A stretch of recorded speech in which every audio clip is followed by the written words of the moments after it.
बिंदु सहित नित्यं ध्यायन्ति योगिनः कामदं मोक्षदं चैवंकाराय नमो नमः। अविरल शब्द घनौघ प्रक्षालित सकल भूतल कलंक मुनिभिरूपास्ति तीर्था सरस्वती हर्तोऽनुदुरितम् अज्ञानतिमिरान्धानां ज्ञानाञ्जन शलाकया चक्षुन्मिलितं येन तस्मै श्रीगुरुवे नमः। परम गुरुभ्यो नमः। परम्पराचार्य गुरुभ्यो नमः।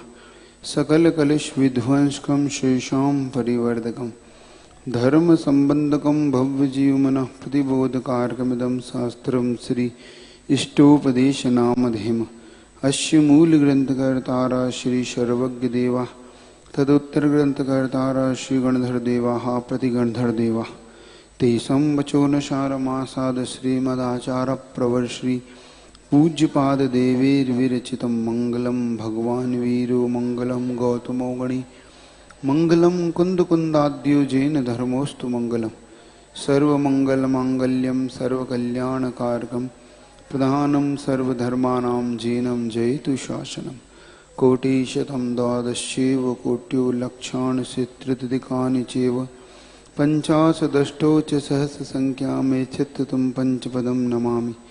अर्हन्तवासी यत्थं गणहरदेवी गन्थियं सम्मं प्रणमामि भट्टजित्तो सुदनानमोहविं शिरसा इच्छावन्ति सुदभक्ति काउ सगकौत सालोचिन अंगो अंग पहनिय पौण्य परम सुत पड़माणि उपो गए चूलिया चेय सुतुदम कायम से अनुचकल वंचे में पूजे में वंदा में नमम स्वामी दुख खो कुमुखो बोहिलाओ सुगे गमनम समाय मंडम जिंगनु संपत्ति मजम अथ अपराणिक स्वाध्याय वेलाय आचार भक्ति का ऐश्वर्य।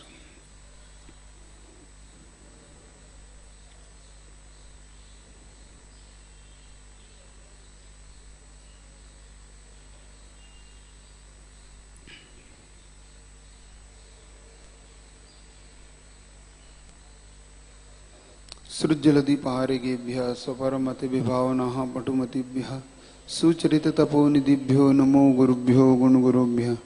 छत्तीस गुण समग्रे पंच विहाचार करण संदर्शे शिष्यानुग्रह कुशली धम्मायरी सदा वंदे गुरु भक्ति संजमीणीय तरंति संसाय सायरम घोरम छिन्नति अट्ठकम्बम जम्मन मरणम न पाविन्ति ये नित्यं बत मंत्र होम निरता ध्यानाग्निहोत्राकुला षट्कर्मा विरपास्तपो धंधना साधुक्रिया साधव शील प्रावरणा गुणपहरणा चंद्रार्जते ज्योतिका मोक्षद्वार कपाट पाटन भटा प्रीणन्तु मां साधव गुरुवापान्तु नो नित्यं ज्ञानदर्शनायिका चारित्राणो गंभीरा मोक्षमार्गोपदेशका इच्छामि बन्ते आर्य भक्ति काओ सगु कौ तस्सालोचिन समनाण समदर्शन समचरिताणु पंचव्याचारणम आयर्याणम आयारादेशुदनाणवदेश्याणम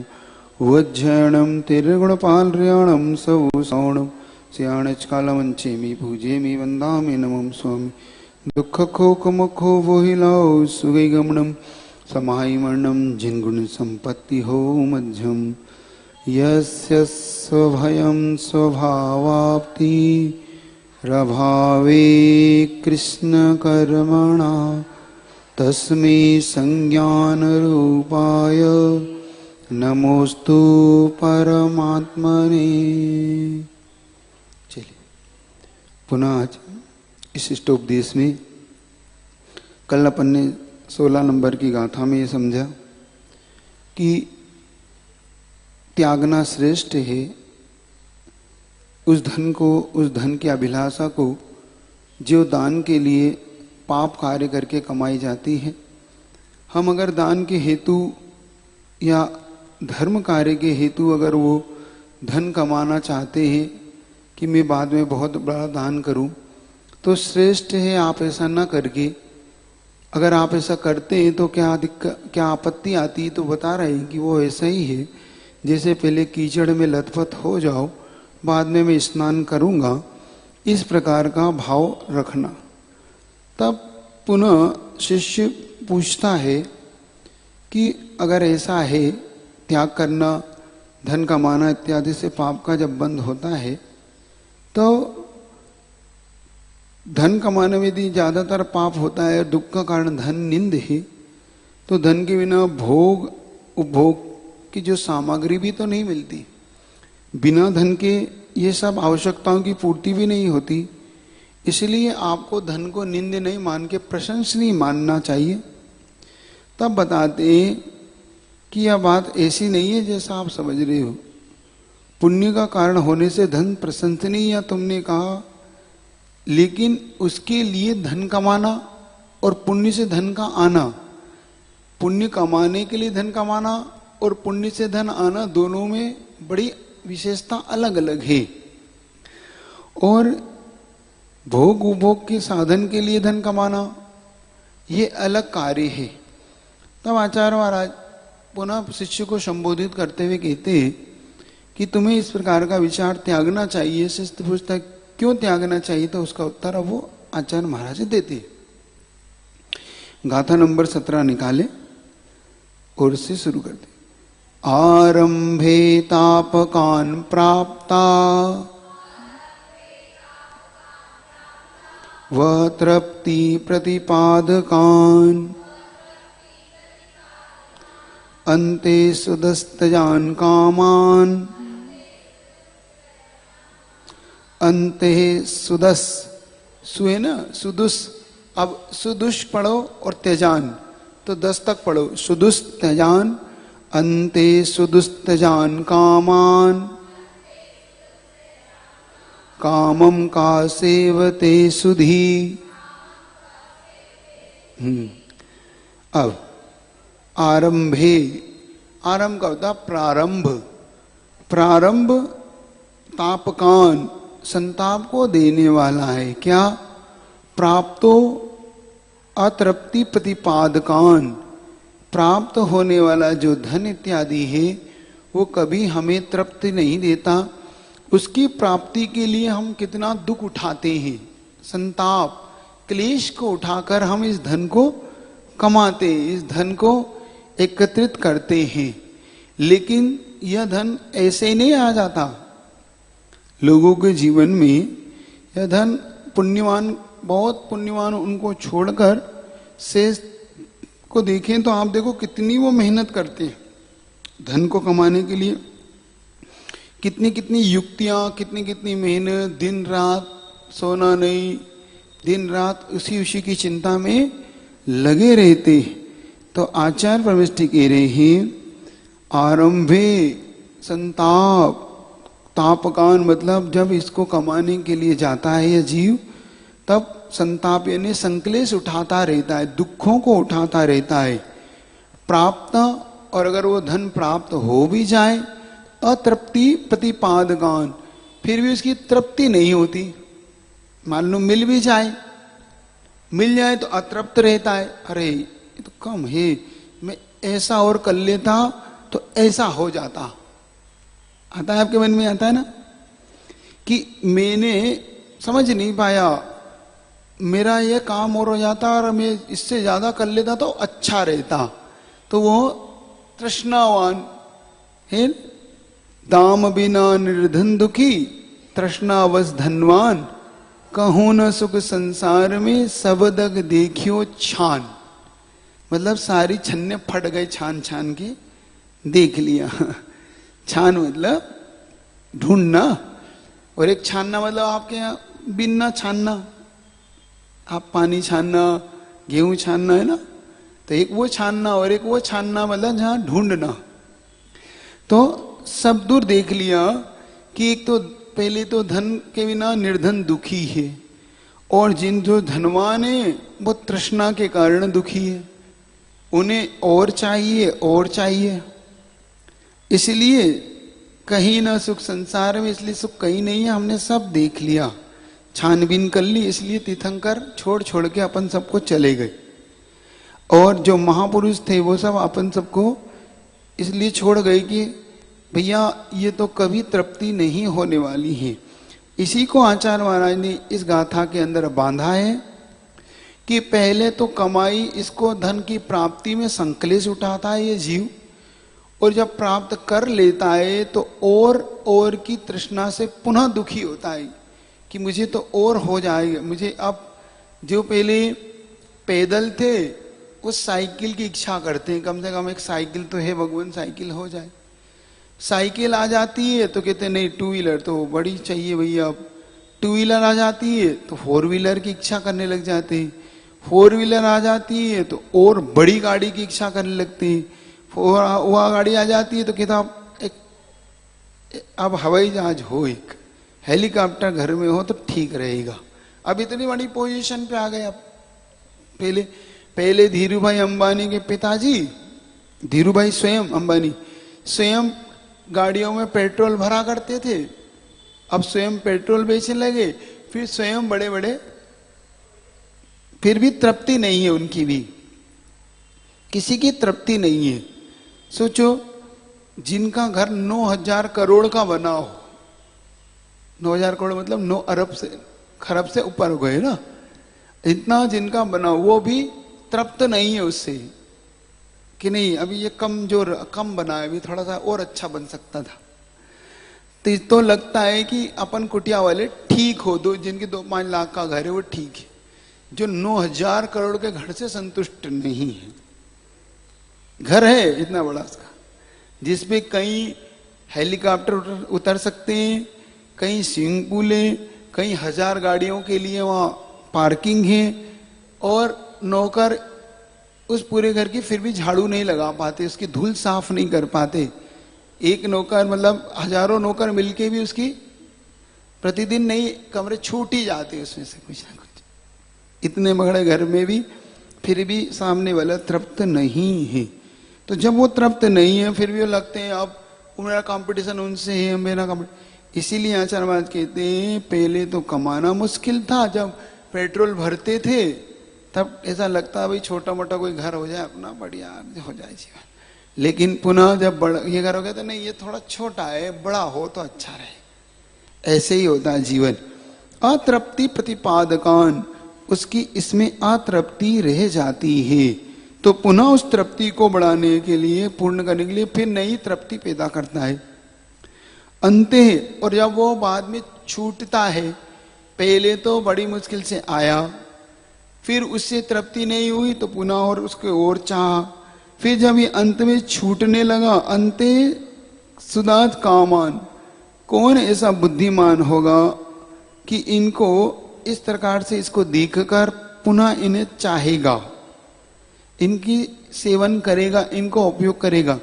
जब उससे पता पड़ ही गया, जब एक बार समझ में आ ही गया कि ये तृप्ति नहीं देने वाला है, ये तो मात्र एक भ्रम उत्पन्न करने वाला है, ये कैसा है, तो उन्होंने कह दिया कंडू खुज्जवत, खुजली चलती है ना, खुजली, तो जहां जिनको वो हो जाती है ना, क्या बोलते हैं उसको, चर्म रोग नहीं हो जाता, चर्म रोग हो जाता है ना, क्या बोलते हैं उनको, दांत खाज, तो उस पर खुजाते रहते, तो खुजाते खुजाते अच्छा लगता है, फिर उस पर जलन होती है, तो तृप्ति नहीं होती है, तो जलन होती है, फिर थोड़ा बहुत ठहरते फिर खुजाने लग जाते हैं। तो अतृप्ति प्रतिपादकान, वह तृप्ति नहीं होती। ऐसे ही यह जीव उसके ब्रह्म में छूटता है। तो ऐसा फिर भी कौन बुद्धिमान है? प्रश्न किया महाराज ने कि ये सब जानकर भी कौन बुद्धिमान होगा जो इनको चाहेगा। तो अगर हम चाह रहे हैं तो इसका मतलब हम बुद्धिमान, तो क्योंकि उन्होंने प्रश्न खड़ा किया क्या बुद्धिमान होगा तो वो नहीं चाहेगा, वो बुद्धू होगा तो आप मतलब कौन है बुद्धिमान है? आपने बोल तो दिया, फटाफट फटाफट जवाब दे दिया। अब बुद्धिमान है कि बुद्धू? बुद्धूराम। हाँ बुद्धूराम, कि हम तो महाराज सुन के भी चाहिए महाराज, इच्छा तो फिर भी होती, यही वो कह रहे हैं। क्योंकि कभी भी ये सामग्री हमें संतुष्ट नहीं कर पाती, कभी हमारी इच्छा की पूर्ति नहीं कर पाती, हमेशा ये कहीं ना कहीं हमें असंतुष्ट बनाए रखती है। पहले भी उदाहरण दिया था आपको, जैसे समुद्र इतनी इतनी नदियों का जल अपने अंदर ले लेता है, फिर भी कभी समुद्र का जल बाहर नहीं आता, क्या आज तक समुद्र ओवरफ्लो नहीं हुआ कि समुद्र का जल उसका तट को छोड़ के बाहर आ गया, पुनः वैसा का वैसा ही बना रहता है। कितनी हजारों नदियों का जल उसमें जाता रहता है और फिर भी अतृप्त रहता है, कभी भी वो ऐसा ओवरफ्लो नहीं होता। क्या देखा कभी समुद्र को? नहीं देखा, देख लेना, नहीं देखा हो तो। कभी आपको सुनने का नहीं आएगा कि समुद्र ने तट छोड़ दिया हो अपना, ओवरफ्लो कभी नहीं होता। वो बस ज्वार भाटा उठता रहता है, तो जितना ऊपर चढ़ता है उतने नीचे उतर जाता है, तो अपन उसको ऊपर उतार चढ़ाव मानते रहते हैं। वो उतार चढ़ाव की चर्चा है नहीं है। हाँ होता है ना, किलोमीटर से नीचे चला जाता है, फिर शुक्ल पक्ष में ऊपर आ जाता है, फिर शुक्ल चंद्र पक्ष कृष्ण पक्ष में पुनः नीचे चला जाता है किलोमीटर से अंदर। वो उतार चढ़ाव की बात नहीं। ओवरफ्लो मतलब कि अब नदियां भर गई, अब तो भैया समुद्र पार हो रहा है, अब तो नदी बहने लगा हो, जैसा नहीं, आपकी टंकी नहीं ओवरफ्लो हो जाती, टंकी ओवरफ्लो हो गई, भर गई अब टंकी। अब ऐसे समुद्र कभी तृप्त नहीं होता, ऐसे अग्नि कभी तृप्त नहीं होती ईंधन से। होती है, जितनी ईंधन डालो उतनी और भड़कने लगती है। इसी को आज एक भर्तृहरि नाम के वे ऋषि, उन्होंने बांधा, भोगो न भुक्ता वैमेव भुक्ता, तपो न तपता वैमेव तपता, कालो न जाता स्वयमेव जाता, तृष्णा न जीर्णा वैमेव जीर्णा। मैंने भोगों को भोगा, लेकिन कभी मैं भोगों से तृप्त नहीं हुआ। अंत में यह हुआ कि भोगों ने मुझे भोग लिया, मतलब मैं काल के गाल में समा गया। फिर भी मुझे तृप्ति नहीं हुई कि मैं अब छोड़ दूं इन भोगों को। भोगो न भुगता वैमेव भुगता, भोगो मैं भोगों को नहीं भोगा, भोगों ने मुझे। तपो न तपता वैमेव तपता, मैंने तप नहीं किया, तप ने मुझे ही तप लिया, मुझे ही तपा दिया। मतलब समीचीन तप के अभाव में मैं मात्र भोगों के लिए तपता रहा। कालो न जाता वैमेव जाता, काल नहीं गया, मैं ही संसार से निकल गया। तृष्णा न जीर्णा वैमेव जीर्णा, मेरी काया तो बूढ़ी हो गई, लेकिन मेरी तृष्णा कभी भी बूढ़ी। काया बूढ़ी हो चली, तृष्णा भई जवान। क्या? काया बूढ़ी हो चली, तृष्णा भई जवान। अधिकतम देखो, जब जो लोग बुजुर्ग हो जाते, उनकी जिनकी काया बिल्कुल अब निष्ठा होती, उनकी तृष्णा क्यों बढ़ती किसी को नहीं पता। क्यों ना जाने वो खाने की इच्छा करते हैं, ना जाने क्यों उनके मन में लोभ आता है, सामग्री को समेटते फिरते हैं। देखना आप, बहुत लोग शिकायत लेके आते हैं, महाराज जी इनने जिंदगी भर नहीं खाया, त्याग किया, उपास किया, ये हम क्यों मांगते हैं महाराज जी, ये क्यों मांगते फिरते, समझ में नहीं आता। रात रात में चिल्लाने लग जाते, भूख लग रही है लाओ, भूख लग रही है लाओ, मुझे दो मुझे दो। अरे दादा आपने कभी नहीं खाया, बाबा जी दादाजी कहते हैं चुप, लेके आ, भूख लग रही, मैं नहीं जानता। ऐसे भी लोग, और छोटी छोटी चीजों को समेटते फिरेंगे वो, जिन्होंने जिंदगी भर अच्छे से जिंदगी, फिर भी वो लोभ के वशीभूत, ये भी मेरा, ताला लगाएंगे, ये तृष्णा उनकी ओर बढ़ती जा रही। तो उन्होंने कहा तृष्णा न जीर्णा वही में जीर्णा, काया तो बूढ़ी हो गई है, लेकिन तृष्णा इनकी जवान हो रही, मरने को हो रही है। बेटे से पूछ रही है, बेटा ये उधार आ गया? अरे नमोकार मंत्र बोलो, चुप हो जा, उससे उधार लेके आओ, उसे वसूल। मुझे समझा रहा है नमोकार मंत्र बोलो, और चिल्ला रहा है, दर्द हो रहा, ये हो रहा बेटा। अरे बाबा जी ये हो रहा है तो अर्यंत बोल, अर्यंत नहीं बोला जाता, हाँ दर्द बोला जाता है ना। उनसे चिल्ला के ये तो बोला जाता है, बहुत दुख है, बहुत दर्द है बेटा, बहुत भूख लगी। अरे बाबा जी नमोकार मंत्र पढ़ो, चुप हो जाए, बोला नहीं जाता मुझसे नमोकार मंत्र, और ये तो बोला जाता है, ये तो बोला जा रहा है चिल्ला के, तू मेरी सेवा नहीं करता, तू मुझे देखता नहीं, मेरा ध्यान नहीं रखता। अरे ये बोल रहे हो, ये तो बोलो अर्यन सिद्ध नहीं बोला जाता ना मुझसे, कह तो दिया, अब मुझसे बोला नहीं जाता, तो ये बोला जा रहा है। मतलब ये तो आपसे बोल सकते, ये नहीं बोल सकते। इससे समझ में आता है कि आपकी मन स्थिति क्या है।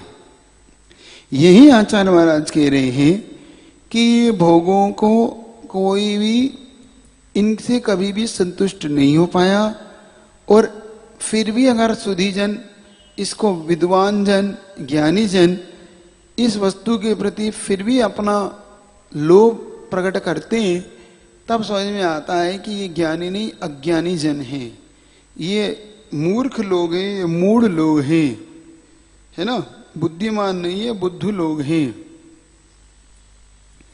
क्योंकि उन्होंने जैसे समुद्र कभी भी इससे तृप्त नहीं हुआ, अग्नि कभी भी ईंधन से तृप्त नहीं हुई, ऐसे ही भोगों से आज तक कोई भी तृप्त नहीं हो पाता, चाहे वो कैसा भी हो। तब महाराज को लिखना पड़ा कि इसे आरंभ में कैसे।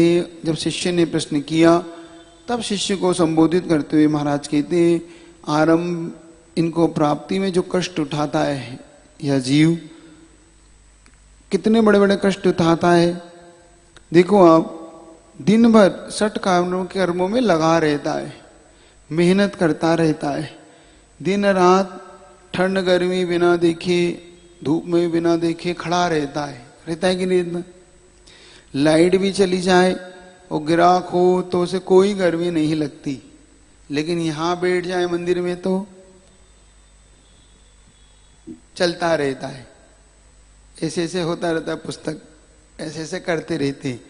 और वहां ग्राहक हो तो पता ही नहीं पड़ता गर्मी कब थी ही नहीं, भोजन छोड़ा भी भोजन को बाद। और यहाँ हो तो महाराज जल्दी छोड़ देना, आज थोड़ा सा उपास था कल का, या आज शाम का जल्दी है थोड़ी, तो यहाँ तो जल्दी भागता है। और वहाँ गर्मी, ना गर्मी सताती ना ठंड सताती, बरसात भी नहीं, मात्र आने दो, धन आने दो। गिराक अभी गिराक पे गिराक एक पे एक टूट रहे हैं, नहीं अभी तो गिराकी का समय है, कुछ नहीं। तब पता पड़ता है कि हम लोगों की मानसिकता कैसी है। धर्म के नाम पे हम कितने बहाने बनाते हैं, और धन के नाम पे हम कैसे अपने आप को बदल लेते। तो हमें क्या प्रिय से समझ में आने लग जाता है कि हमें धन प्रिय है कि धर्म प्रिय है। तो समझ में आता है कि हमारा क्या प्रिय है। क्या प्रिय आप लोगों को? हाँ, आपको तो बिल्कुल बिल्कुल मोह ही नहीं है आपको तो, धर्म से तो कोई मोह, धन तो धर्म ही प्रिय है। हाँ सत्य, धन प्रिय होता तो आप यहां थोड़ी होते, आप भी अंदर पूछो, अंदर सिक्का गिर जाए तो क्या होता। इसलिए अपने अपने उस दृष्टिकोण को देखना चाहिए। चूंकि जब एक बहुत अच्छा आता है, जब महापद्म चक्रवर्ती ने अपने राज्य को छोड़ा, है ना, तो विष्णु कुमार भी उनके पुत्र थे, पद्म भी उनके पुत्र थे। तो अगर जिसको एक बात ये समझ में आ जाए कि इससे मुझे तृप्ति नहीं होनी, उसका फिर कैसा स्वरूप हो जाता है। तो वो कहते हैं कि जब हस्तिनापुर के चक्रवर्ती थे ना महापद्म, तो ये घटना वहीं की है, विष्णु कुमार मुनि महाराज की घटना, हस्तिनापुर की तो है, तो उनके राज्य की घटना है। तो जब महापद्म राज्य छोड़ने लगे, दीक्षा लेने लगी, तो विष्णु कुमार बड़े पुत्र थे, तो कहते हैं विष्णु कुमार एक काम करो, अब मैं तो इस संसार से विरक्त हो रहा हूं, मुझे वैराग्य है, मैं तो दीक्षा के लिए अब जा रहा हूं, तो तुम इस राज्य को संभालो। तो विष्णु कुमार कहते हैं पिताजी मुझे समझ में नहीं आता कि ऐसा कौन पिता होगा जो अपने पुत्र को ऐसी अस्थिर वस्तु देता है। क्या ऐसा कौन पिता होगा जो अपने पुत्र को ऐसी अनित्य वस्तु को देता है। तो उसने कहा समझ में नहीं आया, मैं तो तुम्हें इतना बड़ा राज्य सौंप रहा हूं, तुम्हें इतना धन धान्य दे रहा हूं और तुम ऐसी बातें कर रहे हो। तो कि पिताजी आप क्यों छोड़ रहे हो, ये अगर अच्छी है, ये वस्तुएं ठीक थी, तो आप क्यों छोड़ रहे हो। नहीं बेटा मुझे इनके प्रति अब ज्यादा वो नहीं है, ये तो आपने कुछ तो सोचा होगा क्या है कारण। बेटा ये सब अनित्य है, अस्थिर है, आश्रण है, बेटा इस संसार में कोई किसी, तो जब आपका ही नहीं है तो मेरा कहां से हो जाएगा? जब आपके लिए ये वस्तु अच्छी नहीं है तो आप मुझे स्वयं सोच के बताएं क्या मेरे लिए अच्छी होगी? तो जब नहीं है जब आपके लिए और मेरे लिए, तो मैं क्यों लूं इसे? तो जो अच्छी आपके लिए वो अच्छे मेरे लिए, तो आपके लिए अच्छे क्या है? मैं तो दीक्षा लूंगा, तो बस मेरे लिए भी दीक्षा। क्या जिनको समझ में आ जाता है वो क्या कहते हैं? आपके लिए क्या अच्छी है? दीक्षा, तो फिर मेरे लिए भी दीक्षा। बस निकल गए दोनों। फिर छोटे पुत्र पद्म को दे गए कि मुझे भी नहीं चाहिए, देना हो तो इसे दो, नहीं तो मुझे कोई मतलब नहीं, बस मैं भी दीक्षा लूंगा। आप ले रहे हैं तो मैं भी लूं। तब समझ में आता है कि क्या स्थिर और क्या अस्थिर है। तो किसने इसे अतृप्तिमान माना है और कौन व्यक्ति इस भोगों में लिप्त हुआ है। तो इन भोगों की लिप्ति से कभी तृप्ति नहीं होती। देखो शुभम चक्रवर्ती जैसा चक्रवर्ती होके काम के पीछे दौड़ रहा है, उसे एक चक्रवर्ती होकर किसी को समझ में नहीं आता कि एक आम के पीछे चल दिया 6 खंड का राज्य छोड़ के कि मुझे तो आम खिलाओ, है ना। वन का माली, ध्यान है ना वो घटना कि उनका पूर्वी जो रसोईया था जिसे इन्होंने खीर गरम गरम डाल दी और वो मर गया था गुस्से में आके, तब वही रसोईया जब व्यंतर जाति का देव बन गया तो बदला तो लूंगा चक्रवर्ती से। और शुभम चक्रवर्ती को ऐसा फल ला के दिया उसने आम का कि वो पूछता है आहा इतना स्वादिष्ट, तो पूछता है कहां मिलेगा, लेकिन मेरे साथ चलो। तो चक्रवर्ती की बुद्धि कहां मारी गई थी, उसके साथ चल दिए। किसके पीछे? आम खाने के लिए। ठीक ठीक चलो फिर मैं चलता हूं। हाँ तो आप मेरे साथ चलो और आपके अलावा कोई ना जाए, बस आप चले एक जहाज में, हम और आप चलेंगे, ठीक है, समुद्र के उस पार है, फिर आप खूब तृप्ति से खाना। और चल दिए। तो उस अतृप्ति कहां ले गई उन्हें? नरक ले गई, सप्तम नरक। चक्रवर्ती को अतृप्ति, उनकी अतृप्ति नरक ले गई। तो चक्रवर्ती भी जब नरक जा सकता है अतृप्ति के कारण, तो आप और हम जैसे लोग कहां जाएंगे अतृप्ति के कारण? अब नहीं बोलोगे। हम तो संतुष्ट है महाराज, हम तो संतुष्ट है। संतुष्ट हैं आप लोग? बोलो ना, संतोष का जीवन है बहुत। हमारा हमें तो कुछ नहीं, जो मिल जाए बस हम तो उसमें देख लेना अंदर से कि क्या मिलता है क्या नहीं। तब यहां पर उन्होंने कहा अतृप्तिवान को कभी भी कोई तृप्त नहीं कर सकता।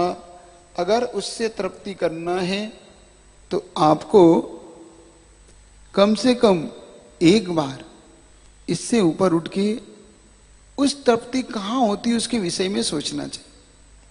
क्योंकि एक बार हमारे जीवन में वो मार्ग मिल जाए कि आखिर हमें तृप्ति कहां होगी, ये वस्तु तो हमें कोई तृप्ति नहीं दे रही, चाहे स्पर्श हो, रसना हो, घ्राण हो, चक्षु हो, कर्ण हो और मन, ये 6 इंद्रियों से हमें कभी तृप्ति की सामग्री नहीं मिली। जब जब मिली हमारी तृष्णा और बढ़ जाती ना। एक बार कोई अच्छी स्वादिष्ट वस्तु वो खाने को मिल जाए तो दूसरे दिन काश वही फिर वही मिल जाए तो ठीक रहती। एक वस्तु अच्छी पहनने को मिल जाए तो इससे अच्छी वस्तु और पहनने को मिले तो बहुत अच्छा है। ये घर मिल जाए तो इससे और अब अच्छा घर मिले, अच्छा बनवाना है, ये तो हो गया, बहुत हो गया। मतलब जो हमें आज अच्छा लगता है कल हमें वो बुरा लगने लग जाता है, क्योंकि हमारी उसमें तृप्ति नहीं होती। हमें जो घर अच्छा लगता था वही घर हम दूसरे का देख के आते हैं तो हमें ऐसा लगता है कि नहीं अब हमें तो ये वाला चाहिए, ये वाला तो हो गया, इसमें मजा नहीं आ रहा। क्यों? कल ही तो आप कह रहे थे नहीं, वो समय झोपड़ी में थे इसलिए इसकी मांग कर रहे थे, अब महल देख लिया तो ये अब हमें पसंद ये कहलाती अतृप्तिवान। तो महाराज यही कह रहे हैं कभी भी बुद्धिमान अगर है तो कभी भी इन चीजों से ऊपर उठकर अपने आत्मिक वैभव की ओर आता है। वह यह बार बार चिंतन करता है कि अगर मुझे इससे ऊपर उठ के आत्मा का वैभव अगर मुझे मिलेगा, वो मुझे जीवन भर के लिए मुझे तृप्त बना सकता है। अगर मुझे एक बार अपना आत्मिक वैभव समझ में आ जाए, मुझे ये समझ में आ जाए कि इनसे ऊपर उठ के, विषयी भोगों से ऊपर उठ के कुछ मेरे अंदर ही है, मेरे अंदर ही वो वस्तु है, उस वस्तु को अगर मुझे एक बार भी प्राप्ति हो गई तो मुझे बाहर कुछ नहीं ढूंढना है। क्या हमें कहाँ ढूंढना है? अंदर। और हम खोज कहाँ रहे हैं? तो जब हमें अंदर ही मिलने वाली वस्तु है तो हम बाहर खोजेंगे तो कभी नहीं मिलेगी। क्या करना है अपने को? अंदर खोजना। अंदर का मतलब जैसे हिरण नहीं होता, उसके अंदर कस्तूरी होती है।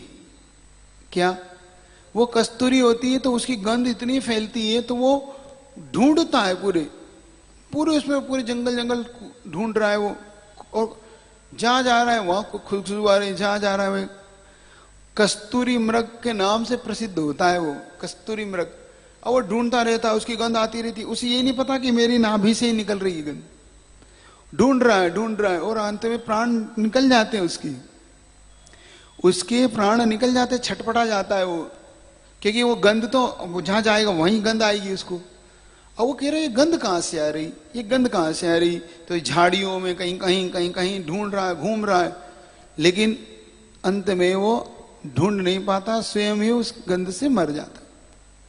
तो ऐसे ही हम ढूंढने खोजने की वस्तु स्वयं में ना खोजकर हम पर में खोजते हैं, और जब जब हम पर में खोजेंगे तब तक हमें वो वस्तु प्राप्ति होने वाले ही, वो तृप्त कर भी नहीं सकते, वो हमेशा अतृप्त रखती है।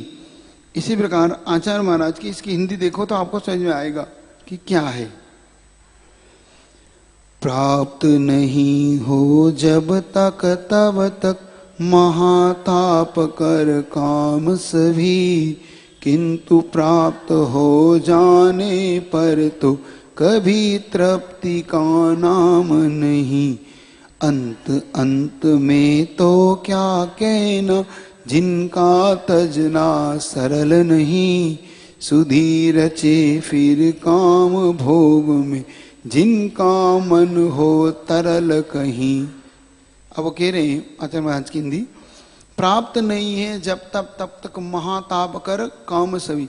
जब तक पंचेंद्रिय के भोग हमें प्राप्त नहीं होते तब तक हमारे पांचों इंद्रियों को वो संताप देते रहते हैं, है ना। किंतु प्राप्त हो जाने पर, और जब प्राप्त हो जाते हैं तो कभी तृप्ति का नाम नहीं, हम पुनः उसके और अच्छे अच्छे की खोज कर।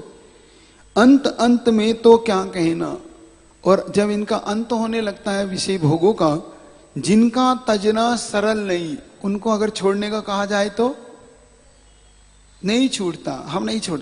सुधीर रचे फिर काम भोग, फिर ऐसा कौन बुद्धिमान होगा जिन भोगों में, काम भोगों में रचेगा, जिनका मन हो तरल कहीं, जिनका मन अभी चंचल है, भटक रहा है, वो कभी भी इनको छोड़ नहीं सकता, और जिनका मन स्थिर है वही इनको छोड़ने का पुरुषार्थ करता है। तो यहाँ पर आचार्य महाराज की जो हिंदी है वह स्वयं अपने लिए, कि हम कभी भी इस प्रकार से इन वस्तुओं को पाकर भी कभी संतुष्ट नहीं हो पाए, न ये हमें कभी तृप्त कर पाई। हमारा अगर ज्ञान है, अगर हम अपने आप को थोड़ा सा बुद्धिमान मानते हैं, तो फिर इनसे ऊपर उठने के लिए पुनः पुनः पुरुषार्थ करना चाहिए। इतना ही रख लो, आपका समय हो गया, ठीक है। बाकी का कल विषय। बोधि समाधि परिणाम सिद्धि चिंतामणिम चिंतति वस्तानि।